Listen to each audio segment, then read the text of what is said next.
The phone rang at exactly 11:47 p.m. on a Tuesday, and I knew my life was about to go to hell. Not because of some supernatural premonition or gut feeling, nothing that dramatic. I knew because my wife Leah was supposed to be at a corporate retreat in Boston, and her boss was calling our house asking why she'd missed the evening presentation. "Eli, this is Richard Caldwell from Nexus Tech. Is Leah feeling all right? She wasn't at tonight's strategic planning session, and we've got the big client presentation tomorrow morning." I sat there in my boxers, holding the cordless phone, staring at the empty beer bottle on my nightstand. The television was still flickering with some late-night talk show, and I could hear Mrs. Bauer's dog barking next door. Everything felt normal, except for the ice-cold realization spreading through my chest.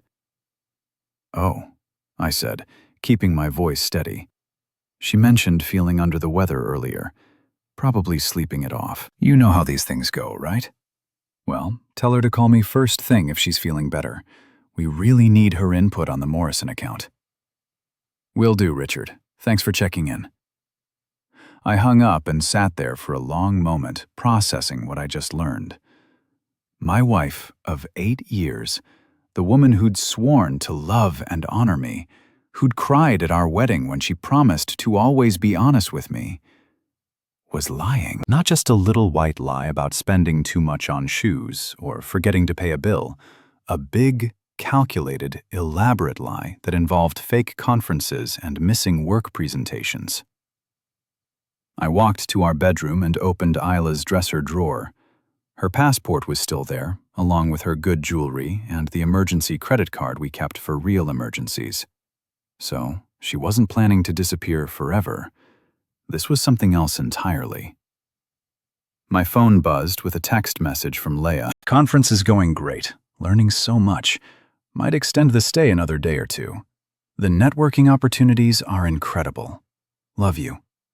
I stared at that message for a full minute, reading it 3 times. The exclamation points looked like tiny daggers. The casual mention of extending her stay after she'd already lied about where she was felt like a slap across the face.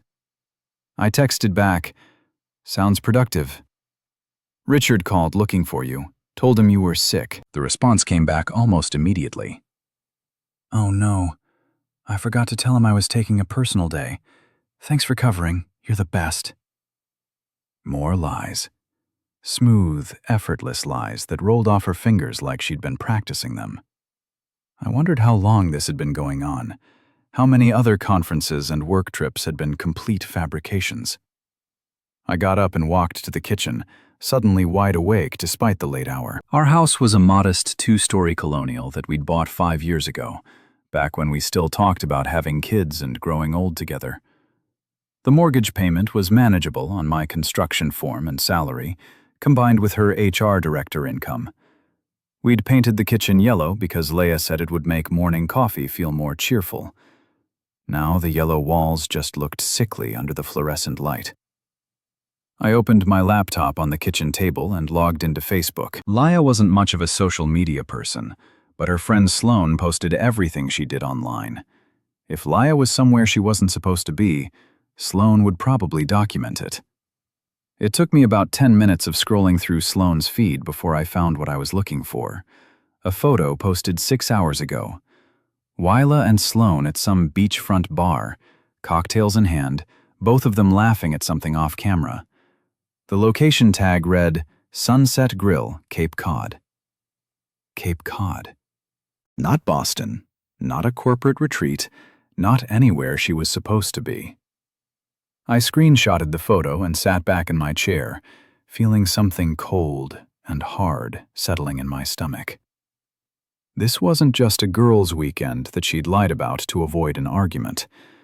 This was something bigger, more deliberate. The fake conference story, the lies to her boss, the careful text messages. This was planned deception. I scrolled through more of Sloane's photos from the past few days. There was Leah at a fancy restaurant. Leah shopping at some boutique. Leah on a boat with a group of people I didn't recognize. And in several of the photos, partially visible in the background or cropped at the edge of the frame, was a man I'd never seen before. He looked like the kind of guy Leia used to date before we met.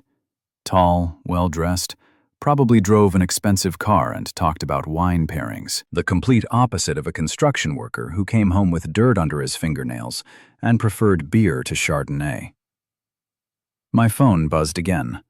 Another text from Leia. "Going to bed early tonight. Big day tomorrow. Don't wait up. Love you." I looked at the timestamp. It was nearly midnight here, which meant it was nearly midnight where she was, too. But according to Sloane's most recent Instagram story, posted 20 minutes ago, they were still at the bar, and Leia was very much awake, singing karaoke with Mr. Tall, Dark, and Expensive. That's when something inside me snapped. Not in a violent, explosive way, more like a cable that's been under tension for too long, finally giving way with a quiet, definitive break. The Eli who would have spent the next 3 days worrying and making excuses for her behavior was gone. In his place was someone harder, someone who was tired of being played for a fool. I texted back, "Sleep tight. We'll talk when you get home." Then I turned off my phone and went to the basement. Our basement was my sanctuary, half workshop, half man cave with concrete walls that stayed cool even in summer, and the lingering smell of sawdust and motor oil. I had a workbench along one wall, a few power tools, and an old refrigerator stocked with beer. It was the one part of the house that was entirely mine. I grabbed a beer and fired up my laptop again, settling into the worn leather recliner I'd rescued from a construction site demolition. If Leia wanted to play games, I needed to understand the rules. I started with the basics. Our joint checking account showed a withdrawal of $800 cash 3 days ago, the day before her supposed conference. Our credit card had charges from a gas station in Hartford, a restaurant in Providence, and a hotel in Hyannis. None of these places were anywhere near Boston. The hotel charge was particularly interesting. The Ocean View Resort Hyannis. I looked it up online. Definitely not the kind of place you'd stay for a corporate retreat. More like the kind of place you'd take someone you wanted to impress. Ocean views, couple spa packages, romantic dinner options. I took a long pull of my beer and kept digging. Isla's phone records were accessible through our family plan account. I'd never bothered checking them before. Why would I? But trust was a luxury I could no longer afford. The past month showed dozens of calls and texts to a number I didn't recognize. Long calls, late-night calls, calls made during her lunch breaks at work. I reverse-searched the number and got a name. Carter Hale. A quick Google search told me everything I needed to know about Carter Hale.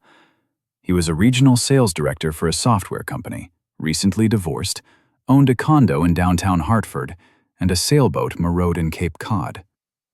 His LinkedIn profile showed him at various industry events, always impeccably dressed, always smiling, that confident smile of a man who'd never been told no. His Facebook page was a catalog of expensive restaurants, weekend trips, and photos of himself on that sailboat. In the past month, there were several photos that looked like they'd been taken in the same locations where Sloane had photographed Leia. The same restaurant, the same beach, the same bar. I finished my beer and opened another one. The timeline was becoming clear.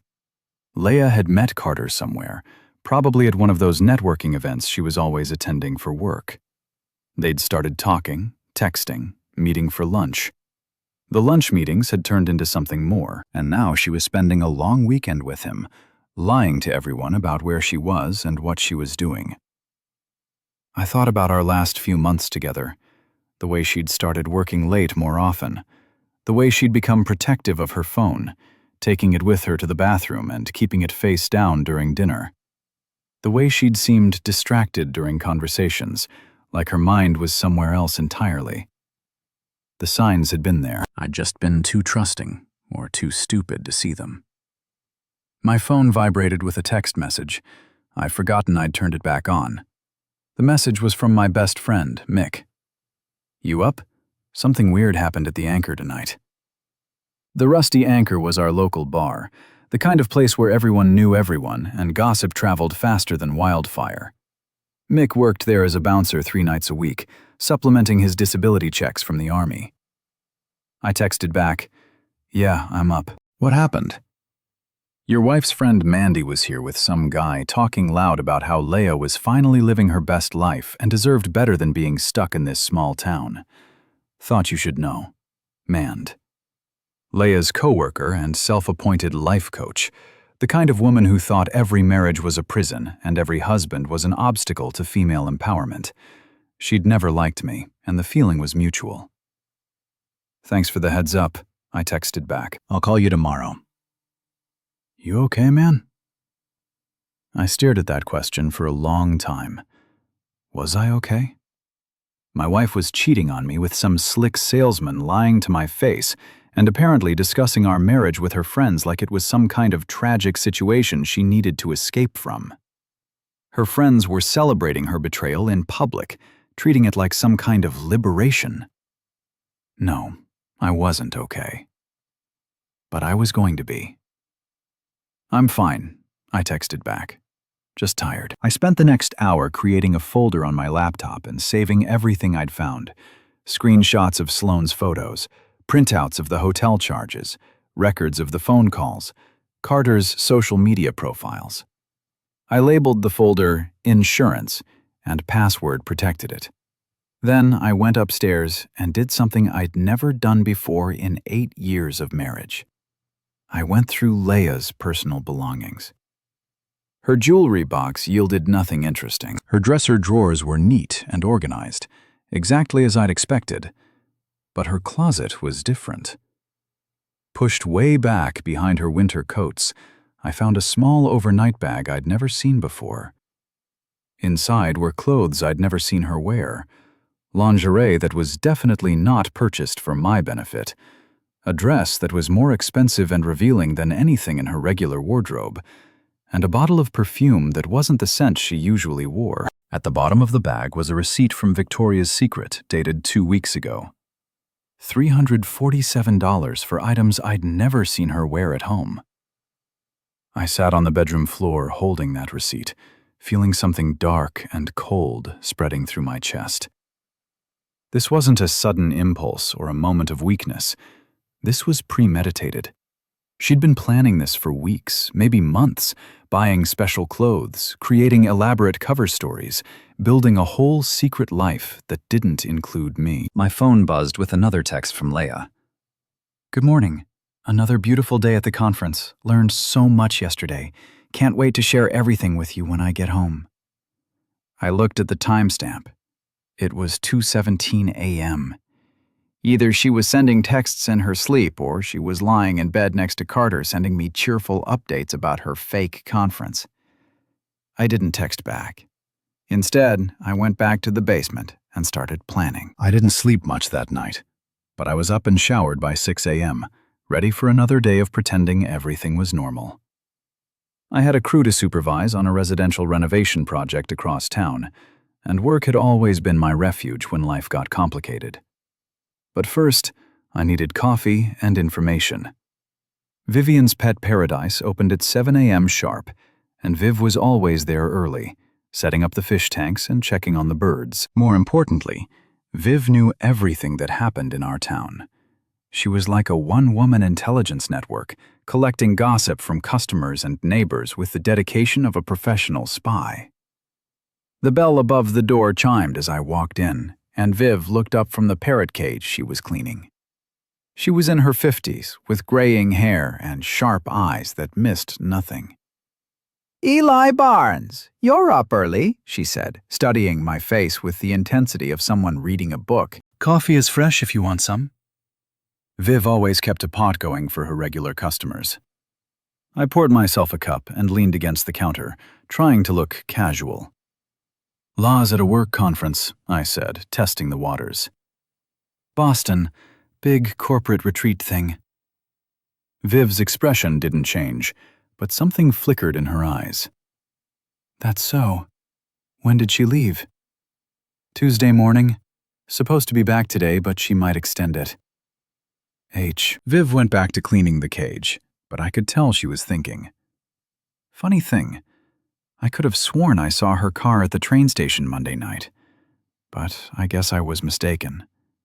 The train station, the last stop before Hartford, where Carter lived, where someone might leave their car if they were planning to travel with someone else. Probably someone with the same model, I said carefully. Probably. Viv finished with the cage and turned to face me fully. You know, Eli, I've been running this shop for 12 years. You get to know people, their patterns, their habits, and sometimes you notice when those patterns change. I waited. Your wife's been different lately, more secretive. Last month she came in here asking about boarding services for a dog. You folks don't have a dog. Maybe she was asking for a friend. Maybe. Except she was very specific about dates, wanted to know about weekend boarding, multiple weekends, like she was planning ahead for something. I felt that cold sensation in my stomach again. Even the dog boarding inquiry had been part of her cover story preparation. She'd been building an entire false narrative, complete with supporting details. I appreciate you looking out for us, I said. Viv nodded. That's what neighbors do. And Eli, if you ever need to talk or if there's anything I can do to help, you just let me know. I left the pet shop with more than just coffee. I had confirmation that other people had noticed Leia's changed behavior, and I had an ally who was clearly willing to share information. My phone rang as I was walking to my truck. Mick's name appeared on the screen. You got a minute to talk? He asked without preamble. Yeah, what's up? I did some asking around after last night about what Mandy was saying at the bar. Mick had been my best friend since high school, back when we played football together and thought we knew everything about life. The Army had changed him, made him quieter, more observant, less trusting of easy answers, but it had also made him fiercely loyal to the people he cared about. What did you find out? Mandy's been running her mouth for weeks, telling anyone who will listen that Leia's finally found someone who appreciates her and that you're holding her back from her potential. Real supportive friend, that one. Did she mention any names? Carter something? Rich guy with a boat. Apparently, he's been taking Isla to all the fancy places she's always wanted to go. I closed my eyes and leaned against my truck. So it wasn't just local gossip. Leia's affair was becoming public knowledge, discussed openly by her friends like it was some kind of romantic adventure, instead of a betrayal of 8 years of marriage. There's more, Mick continued. I talked to Danny at the gas station. He remembers Leia filling up Monday night. Says she was with some guy in an expensive car. Guy paid for the gas. Acted real familiar with her. Thanks for checking into this. You don't sound surprised. I told him about the phone call from Leia's boss, the fake conference, the hotel charges, and everything else I discovered. Mick listened without interrupting, occasionally grunting or swearing under his breath. So, what's your plan? He asked when I finished. I don't have one yet. Still processing all this. Well, when you figure it out, count me in. I never liked the way she looked down on you anyway. Always acting like she was too good for this town, too good for your job, too good for the life you built together. That was the thing about Mick. He saw things clearly, without sentiment or wishful thinking. He'd probably noticed problems in my marriage that I'd been too close to see. I need to get to work, I said, but I'll call you later. Eli, don't do anything stupid. But don't let her make a fool of you either. I spent the morning trying to focus on work, directing my crew through the installation of new kitchen cabinets in a house that belonged to a young couple who still looked at each other like they were sharing a wonderful secret. It was hard to watch their easy affection, the way they touched hands when they passed each other, the way they consulted on every small decision. Leia and I used to be like that. Or maybe I just thought we were. My phone buzzed with a text around noon. Conference is amazing. Learning so much about strategic partnerships. Wish you could see this place. It's beautiful. Love you. I stared at that message, imagining her typing it while Carter was in the shower, or while they were having lunch at some expensive restaurant, or while they were walking on the beach together. The casual cruelty of it, sending loving messages to her husband while she was with another man, was breathtaking. I texted back, "Sounds great. Can't wait to hear all about it." Then I called in sick for the afternoon and drove home to prepare for war. The thing about construction work is that it teaches you to plan ahead, to anticipate problems before they happen, and to always have the right tools for the job. As I sat in my basement that afternoon, I realized that ending a marriage required the same methodical approach as building a house. First, I needed more evidence. What I had was solid, but I wanted it to be overwhelming, undeniable, impossible to explain away with tears and apologies and promises to change. I started with technology. Leia and I shared a family plan for our cell phones, which meant I had access to detailed records of her calls and texts. But the content of those texts was locked behind her password. However, our home computer automatically backed up her phone data, and I'd set up that system myself 2 years ago when she'd lost all her photos in a phone crash. It took me about an hour to figure out how to access the backup files, but when I did, I hit the mother lode. Months of text messages between Leia and Carter. Starting, innocent enough, work-related conversations, professional networking, but quickly escalating into something much more personal. Complaints about me, about our marriage, about how she felt, quote-unquote, trapped, and, quote-unquote, undervalued. Carter's responses were perfectly calibrated to feed her dissatisfaction, positioning himself as the understanding alternative to her disappointing husband. The messages from the past few weeks were explicit, detailed, and left no doubt about the physical nature of their relationship. They'd been planning this Cape Cod weekend for a month, down to which restaurants they'd visit and which activities they'd enjoy together. But the worst part wasn't the sexual content or even the elaborate planning. It was the casual contempt they both showed for me. Carter referring to me as the construction guy, like I was some kind of temporary inconvenience. Leia agreeing that she deserved better, and that she was finally ready to prioritize her own happiness. I printed everything and added it to my growing file. Next, I needed to understand the full scope of the deception.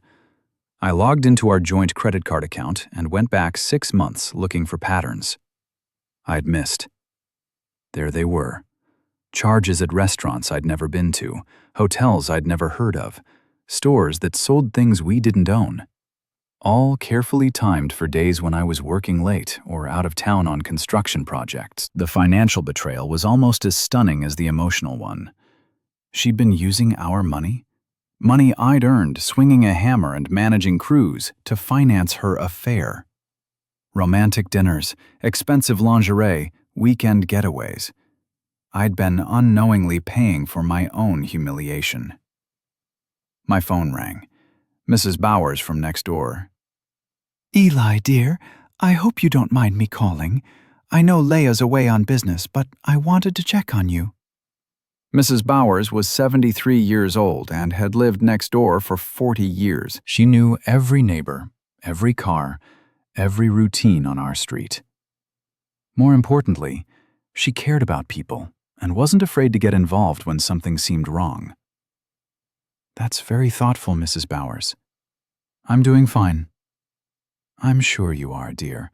You've always been such a capable young man.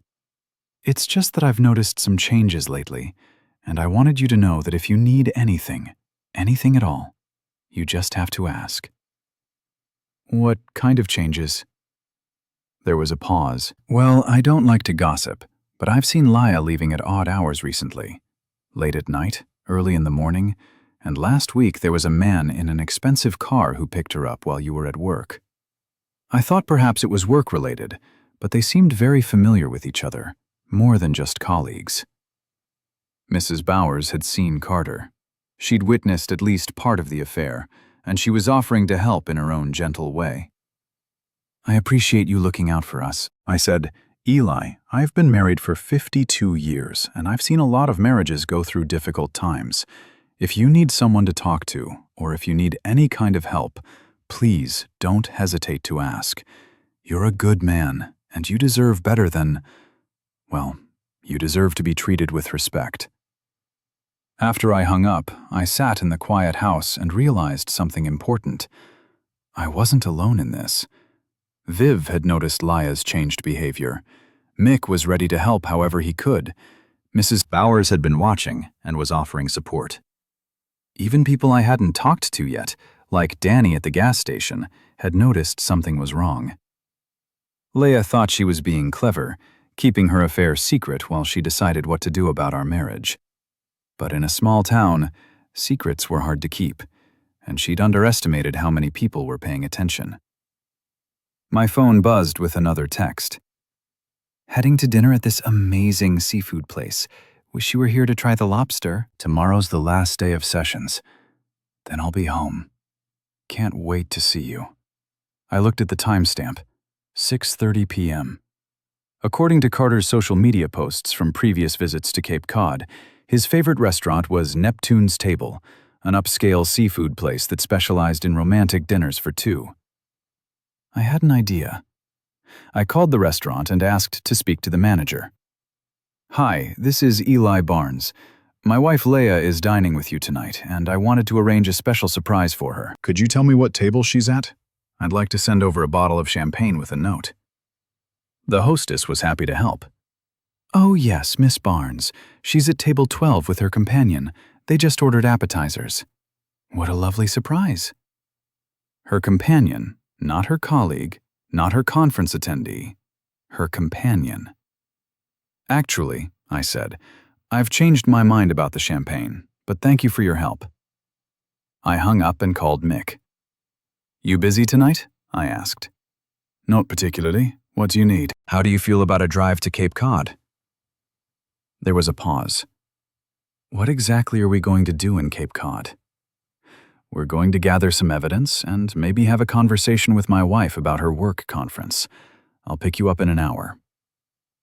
The drive to Cape Cod took 2.5 hours, giving me plenty of time to think about what I wanted to say and how I wanted to handle them situation. Mick drove while I navigated, both of us quiet for most of the trip. You sure about this? Mick asked as we crossed the bridge onto the Cape. I'm sure I want to see her face when she realizes she's been caught. And then what? Then I go home and file for divorce. We found Neptune's Table easily enough.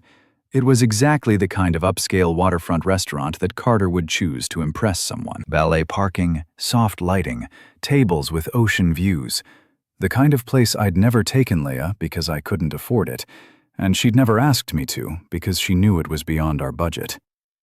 I could see them through the window before we even parked. Table 12, just like the hostess had said.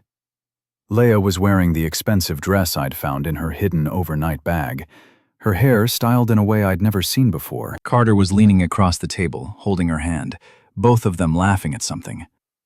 They looked happy. Genuinely, radiantly happy, in a way that Leia and I hadn't looked in years. That hurt more than I'd expected it to. There they are, I said, pointing them out to Mick.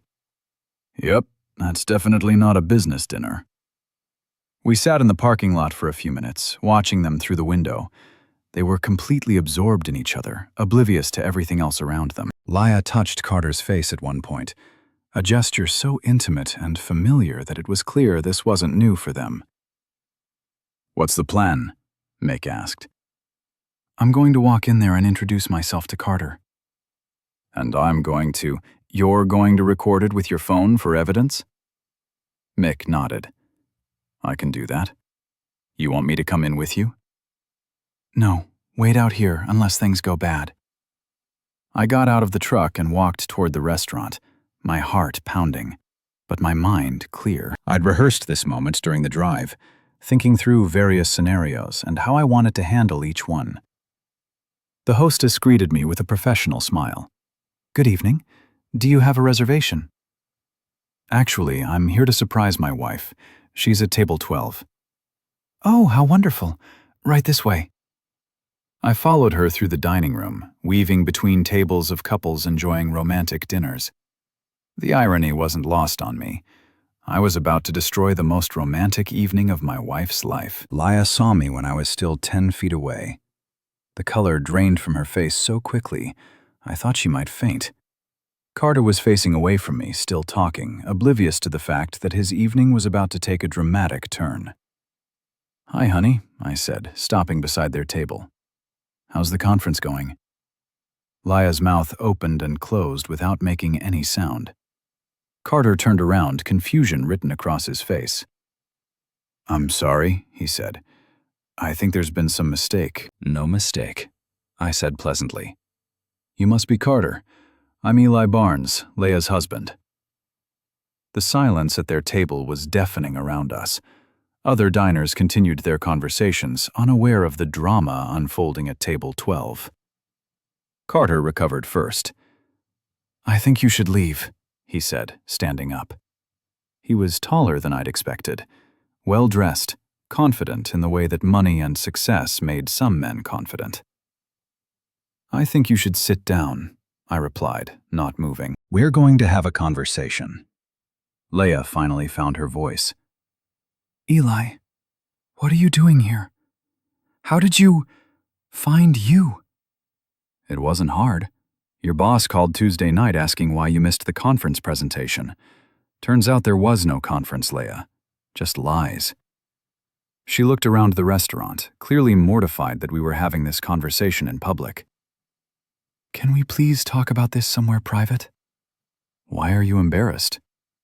"Worried about what people might think?" Carter put his hand on Leia's shoulder, a possessive gesture that made something dark and angry flare in my chest.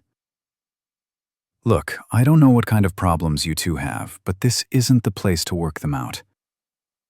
"You're right," I said. "This is the place where my wife comes to spend our money on romantic dinners with her boyfriend while lying to me about work conferences. But you're absolutely right that it's not the place to work out our problems." I pulled out my phone and showed them both a screenshot of their text messages. Leia's face went white again. "Here's what's going to happen," I said quietly. "You're going to finish your expensive dinner that I apparently paid for, and then you're going to drive home tonight. And Carter, if I ever see you anywhere near my wife or my house again, we're going to have a very different kind of conversation." "You can't tell me what to do," Carter said. But his voice lacked conviction. "Actually, I can. See, I've got months of text messages, credit card records, and about half a dozen witnesses who've seen you two together. I've also got a very good divorce lawyer who's going to be very interested in all that evidence. So unless you want your name dragged through a very public and very messy divorce proceeding, you'll stay away from my wife." I turned to Leia. "As for you, we'll talk when you get home. And Leia, no more lies. I know everything." I walked out of the restaurant without looking back, my hands shaking, but my head held high. Through the window, I could see them sitting at their table in stunned silence, the romantic evening thoroughly destroyed. Mick was waiting by the truck with his phone in his hand. "Got it all," he said. "That was beautiful, man. Absolutely beautiful. Let's go home." The drive back was quiet, both of us lost in our own thoughts. I felt strangely calm, like a weight I hadn't realized I was carrying had been lifted from my shoulders. The worst part was over. Now I knew exactly where I stood, and I could start planning my next moves. "You think she'll actually come home tonight?" Mick asked as we pulled into my driveway. "Yeah, she'll come home. She's got a lot of explaining to do." Yayla's car pulled into our driveway at 3:17 a.m. I was sitting in the kitchen with a cup of coffee and a folder full of printed evidence waiting for her. I had spent the hours since returning from Cape Cod organizing everything I had discovered, creating a timeline of her lies and a comprehensive record of her betrayal. I heard her key in the lock, heard her pause in the hallway, probably steeling herself for the conversation she'd been dreading during the entire drive home. When she finally appeared in the kitchen doorway, she looked exhausted and defeated. "We need to talk," she said. "Yes, we do. Sit down." She sat across from me at the table where we'd eaten thousands of meals together, where we'd paid bills and planned vacations and discussed our future. Now it felt like a negotiation table. "How long have you known?" she asked. "Since Tuesday night, when your boss called. But I've suspected something was wrong for months." Leia closed her eyes. "I never meant for it to happen this way." "How did you mean for it to happen? Were you planning to just disappear one day? Or maybe have Carter's baby and claim it was mine?" "It's not like that." "Then tell me what it's like. Explain to me how 8 years of marriage turned into elaborate lies and secret weekends with another man." She was quiet for a long time, staring at her hands. When she finally spoke, her voice was barely above a whisper. "I felt invisible, Eli. Like I was disappearing a little more every day. You come home from work tired and dirty. We eat dinner in front of the TV. We go to bed. We get up and do it all again. That's not a life. That's just existing." "So you decided to find excitement with Carter." "I decided to remember what it felt like to be seen, to be appreciated, to be with someone who wanted to take me places and show me things and make me feel special." I opened the folder and spread some of the printed text messages across the table. "Is that what this is? Feeling special?" She looked at the messages, her own words describing our marriage as dead and me as a dead end, and flinched. "You printed my private messages." "Your private messages that you sent using our shared phone plan and backed up to our shared computer. Messages where you and your boyfriend laugh about what a fool I am, how I'm holding you back, how you deserve better than the life we built together." I was angry when I wrote those things. "Which things? The part where you called me emotionally unavailable? Or the part where you told him our sex life was non-existent? Or maybe the part where you said you were done pretending to be happy?" Leia started crying, but I felt nothing. No sympathy, no urge to comfort her, no desire to make this easier. She'd made her choices, and now she had to live with the consequences. "I want a divorce." I said, "Eli, please, we can work this out. We can go to counseling. We can—" "We can what? Pretend this never happened? Pretend you didn't spend months lying to my face while you planned a future with another man? Pretend you didn't use our money to finance your affair?" I pulled out the credit card statements and showed her the highlighted charges. Romantic dinners, weekend getaways, expensive lingerie. All paid for with money I earned while you were at home planning your next lie. "I'll pay it back with what? You're about to be unemployed." She looked up sharply. "What do you mean?" "I mean, Carter's married, Leia. Did you know that? His wife is a very successful attorney who's going to be very interested in the evidence I've collected. And I'm pretty sure his company has policies about employees who use their position to conduct affairs with vendors or clients." The color drained from her face again. "You wouldn't." "I absolutely would. In fact, I already sent copies of everything to his wife yesterday. I imagine she's having her own conversation with Carter right about now." Leia stared at me like she was seeing me for the first time. "You're not the man I married." "You're right.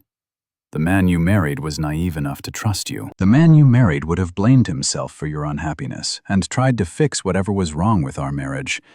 But that man is gone. Isla, you killed him when you decided that lying and cheating was easier than having an honest conversation about what you needed." I stood up and gathered the papers back into the folder. "You can stay here tonight, but I want you out by the weekend. Take whatever you want, but don't take anything that belongs to both of us. My lawyer will be in touch about the divorce proceedings." Where am I supposed to go? I don't know, and I don't care. Maybe Carter will take you in, assuming his wife doesn't divorce him and take half his assets. Maybe Mandy will let you crash on her couch while you figure out your next move. Maybe you should have thought about that before you decided to blow up our marriage. I walked toward the stairs, then stopped and turned back. "One more thing, Isla. Don't contact me unless it's through our lawyers. Don't call, Don't text. Don't show up at my work site. As far as I'm concerned, you're a stranger who used to live in my house." I went upstairs and locked the bedroom door, leaving her sitting alone at the kitchen table with the evidence of her betrayal spread out in front of her. The next morning, I woke up to the sound of Leah moving around downstairs, presumably packing her things. I stayed in the bedroom until I heard her car leave, then went down to assess the damage. She'd taken her clothes, her personal items, and a few pieces of furniture that had belonged to her before we were married. She'd also taken the good coffee maker and the expensive blender we'd received as wedding gifts, but I didn't care about any of that. What mattered was that she was gone.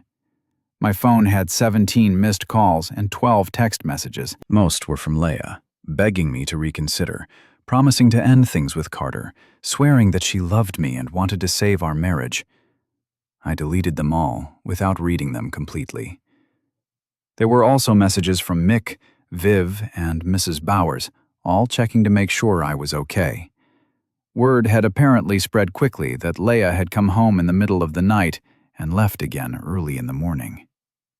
I called Mick first. "How are you holding up?" he asked.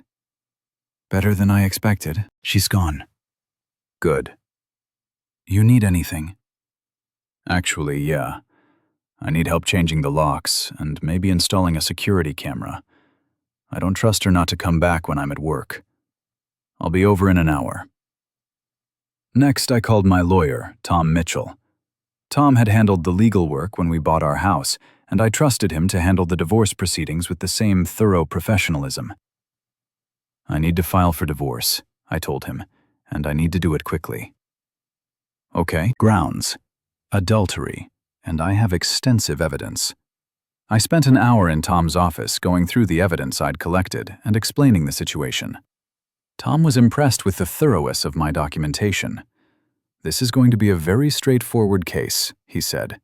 "With evidence this comprehensive, she's not going to have much room to negotiate." "Good. I want this over with as quickly as possible. What about property division?"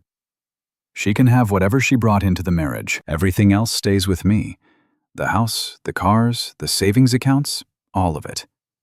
"That might not be realistic, Eli. Even with proof of adultery, she's entitled to nothing. She forfeited any claim to our shared assets when she decided to spend our money on her affair." "Make that argument in court." Tom nodded. "I'll do my best." When I got home, Mick was already there with a new deadbolt and a wireless security camera system. We spent the afternoon securing the house and setting up the cameras to monitor the front door, back door, and driveway. "You really think she'll try to come back?" Mick asked as we tested the camera system. "I think she's desperate enough to try anything.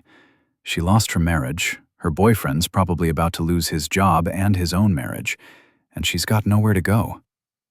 Desperate people do stupid things." As if on cue, my phone rang. Yayla's name appeared on the screen. "Don't answer it," Mick advised. I let it go to voicemail, then played the message on speaker. "Eli, please call me back. I know you're angry, but we need to talk about this like adults. I made mistakes, but so did you. You can't just throw away 8 years of marriage without even trying to work things out. I love you, and I know you still love me. Please, just call me back." "She still doesn't get it," Mick observed. "She gets it. She's just hoping she can manipulate me into changing my mind." The phone rang again. This time it was a number I didn't recognize. "Hello, is this Eli Barnes?" The voice was female, professional, unfamiliar. "Yes, this is Patricia Hale. I believe you know my husband, Carter." I felt a grim satisfaction. Carter's wife had received the evidence I'd sent her. "Yes, I know Carter. I wanted to thank you for sending me those documents. They've been very illuminating. I'm sorry you had to find out that way." "I'm not. I suspected something was going on, but I didn't have proof. Your evidence was exactly what I needed to make some important decisions about my future." "What kind of decisions?" "I filed for divorce this morning. I also forwarded copies of everything to Carter's employer and to several of his clients. I thought they should know what kind of man they're doing business with. I smiled for the first time in days. How did Carter take the news? Not well. He's been calling and texting all morning, begging me to reconsider. Sound familiar? Very familiar. He also mentioned that your wife has been trying to contact him, but he's not responding. Apparently, he's decided that she's not worth losing everything over. So, Carter had abandoned Leia as soon as the situation became inconvenient for him. I wasn't surprised. Men like Carter were opportunists who disappeared the moment things got complicated. I hope everything works out for you, Patricia. It will. And Eli, you did the right thing. Both of us deserve to know the truth. After I hung up, Mick looked at me with something like admiration. You played this perfectly, man. Carter's lost his wife, probably his job, and his girlfriend all in one day. It's not about revenge, Mick. It's about consequences. They made choices, and now they get to live with the results. But even as I said it, I knew there was more to it than that. There was definitely an element of satisfaction in knowing that Carter's life was falling apart just as dramatically as mine had. He'd thought he could steal another man's wife without paying a price, and he'd been wrong. My phone buzzed with a text from an unknown number. This is Mandy. Leia is staying with me for a few days. She's devastated and wants to work things out. Can you please just talk to her? I showed the message to Mick. You going to respond? Yeah, I typed back. Tell Isla that if she wants to communicate with me, she can do it through our lawyers. Any other contact will be considered harassment. Mandy responded immediately. You're being cruel and unreasonable. She made a mistake, but she loves you. I typed back. She made hundreds of mistakes over several months. That's not a mistake. That's a choice. And the choice she made was Carter over me. Now she gets to live with that decision. I blocked Mandy's number and added it to the list of contacts I'd blocked since discovering the affair. Leia, Carter, Sloan, and now Mandy. I was systematically cutting out everyone who had enabled or participated in the betrayal of my marriage. What's next? Mick asked. Next, I wait for the divorce to be finalized, and I start rebuilding my life. Any regrets? I thought about that question seriously. Did I regret losing my marriage? Did I regret the years I'd invested in a relationship that had ended in betrayal? Did I regret the way I'd handled the situation? No, I said finally. No regrets at all. 2 weeks later, I was having coffee at Viv's pet shop when she mentioned something that made my blood run cold. Saw Leia yesterday, she said casually. She was at the bank with some man I didn't recognize. They seemed to be discussing paperwork. What kind of paperwork? Couldn't tell for sure, but it looked official. Legal documents, maybe? I thanked Viv and immediately called Tom Mitchell. Tom, I need you to check on something. I think Leia might be trying to access our joint accounts, or maybe challenge the divorce filing. I'll look into it and call you back. He called back an hour later with news that made me furious. She hired a lawyer, Eli Marcus Webb, one of those aggressive divorce attorneys who specialize in maximizing settlements for cheating spouses. He's filed a counterpetition claiming that the marriage broke down due to your emotional neglect, and that she's entitled to half of everything, including the house. Based on what evidence? He's claiming that your long work hours and lack of emotional availability drove her to seek companionship elsewhere. He's also arguing that her affair was a symptom of the marriage's problems, not the cause.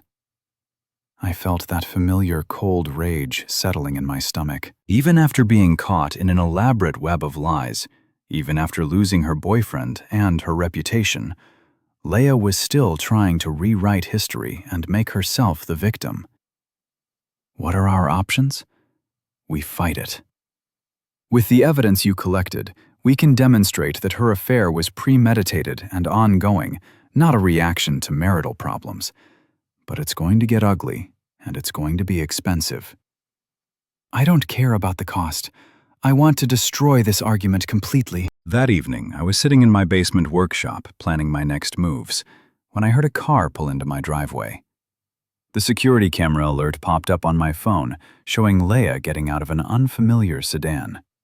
She was accompanied by a man in an expensive suit, who I assumed was Marcus Webb. I watched through the camera as they approached my front door. Instead of knocking, Leah used her old key.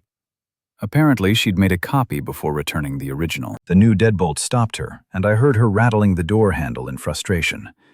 Then she started pounding on the door. "Eli, I know you're in there. We need to talk." I stayed in the basement, watching the security feed on my phone. After a few minutes of pounding and shouting, Webb apparently convinced her to stop.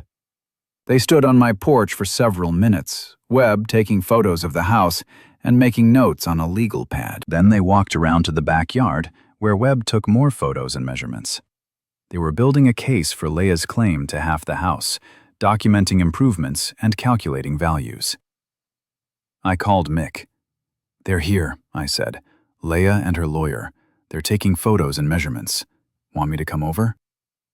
"No, I want them to finish whatever they're doing. But I need you to do me a favor." "Name it." "Remember that storage unit where you keep your motorcycle? I need to store some things there for a few days." "Sure. What kind of things?" "Important documents, computer files, things I don't want them to find if they get a court order to search the house." The truth was, I had a plan that was going to require careful timing and absolute secrecy.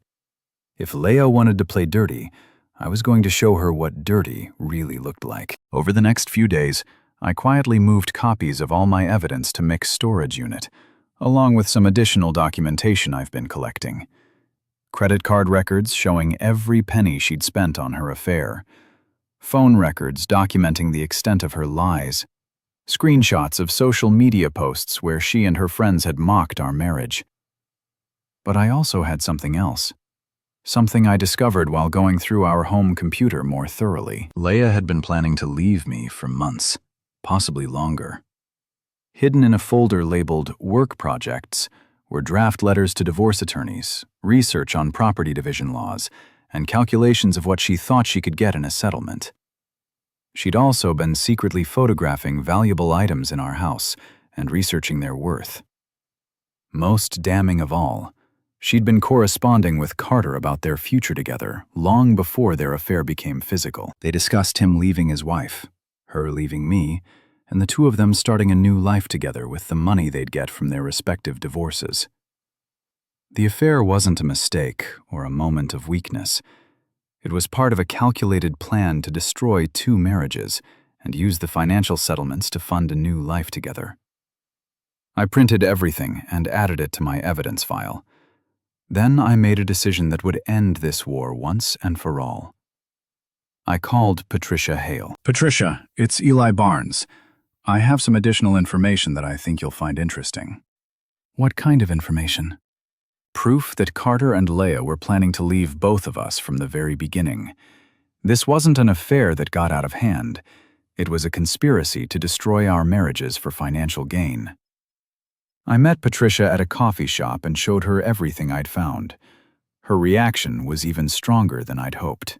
"These bastards," she said, reading through Leah's calculations of what she expected to get from our house. "They actually thought they could manipulate both of us into paying for their new life together." "What are you going to do with this information?" "I'm going to make sure Carter doesn't get a penny from our divorce. And I'm going to make sure every person in his professional network knows exactly what kind of man he is." Patricia was true to her word. Within a week, Carter's professional reputation was in ruins. His employer fired him for violating company ethics policies. Several of his clients terminated their contracts. His own divorce proceedings turned into a financial bloodbath that left him with almost nothing. And then, Patricia did something I hadn't expected. She called Marcus Webb, Leah's attorney, and offered to testify in my divorce case about the conspiracy she and Carter had uncovered. The effect was immediate and devastating. When Webb realized that Patricia had evidence of premeditation and conspiracy, he advised Leah to accept whatever settlement I was willing to offer. The alternative was a public trial that would destroy what was left of her reputation and likely result in her getting nothing at all. Leah called me directly, violating the no-contact order, crying and begging me to reconsider. Eli, please. I never meant for it to go this far. I made mistakes, but I don't deserve to lose everything. You're right. I said you don't deserve to lose everything. You deserve to lose more than everything. You deserve to experience exactly the same betrayal and humiliation you put me through. I'll do anything to make this right. There's nothing you can do. It's over. Leah signed the papers and disappeared. She signed the divorce papers the next day. I kept the house, the cars, the savings accounts, and everything else we built together. She got her personal belongings and a small settlement that barely covered her legal fees. Carter, meanwhile, had lost his job, his house, most of his assets, and his reputation. The last I heard, he was working as a sales associate at a car dealership, living in a studio apartment, and still dealing with the fallout from his destroyed professional network. Epilogue: The New Beginning. 6 months after the divorce was finalized, I was having a beer at the Rusty Anchor when Mitt brought me some interesting news. "Guess who I saw at the grocery store yesterday?" he said. "I have no idea." "Leah. She's working as a cashier at the supermarket in the next town over. Looked like she'd aged about 10 years. I felt nothing. No satisfaction, no pity, no regret. She was just a person I used to know who had made some very bad decisions. "Good for her," I said. "At least she's working. You really don't care what happens to her anymore, do you?" "No, I don't."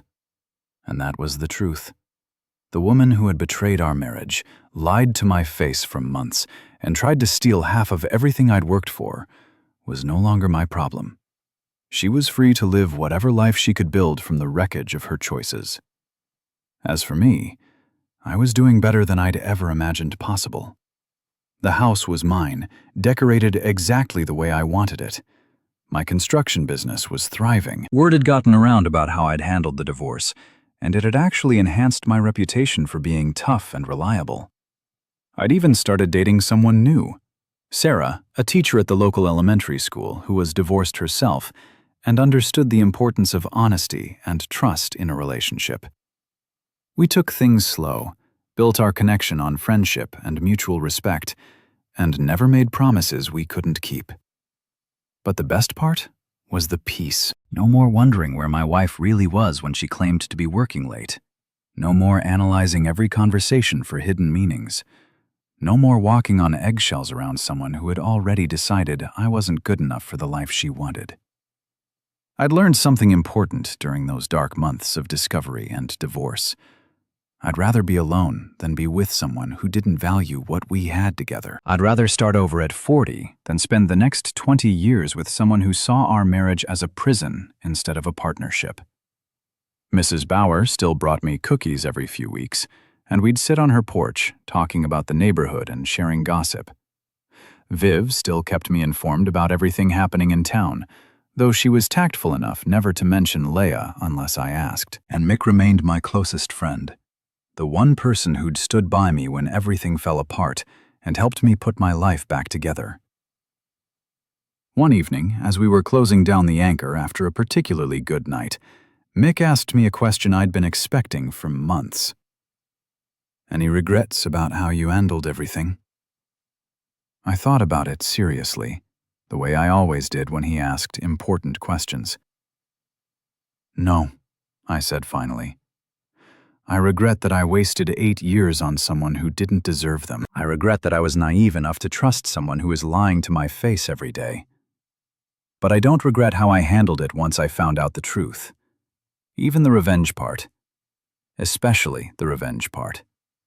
Leah and Carter thought they could destroy 2 marriages, steal our money, and ride off into the sunset together. They thought we were just obstacles to be overcome, not people with feelings and rights and the ability to fight back. I finished my beer and stood up to leave. They learned different. As I walked home through the quiet streets of our small town, past the houses where people were settling in for the night with their families, I felt something I hadn't experienced in years. Complete satisfaction with my life and my choices. Leia had been right about one thing. I wasn't the same man she'd married. That man had been trusting, forgiving, willing to overlook problems in the hope that love would be enough to fix them. The man I'd become was harder, more careful, less willing to give second chances to people who'd proven they didn't deserve them.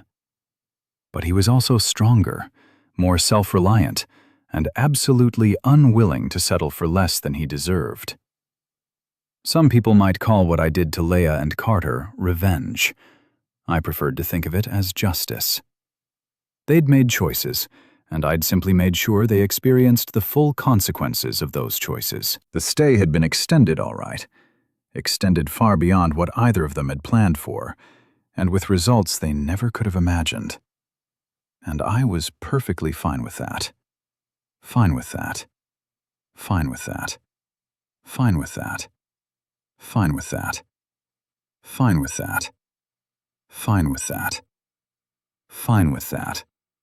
Fine with that. Fine with that. Fine with that. Fine with that. Fine with that. Fine with.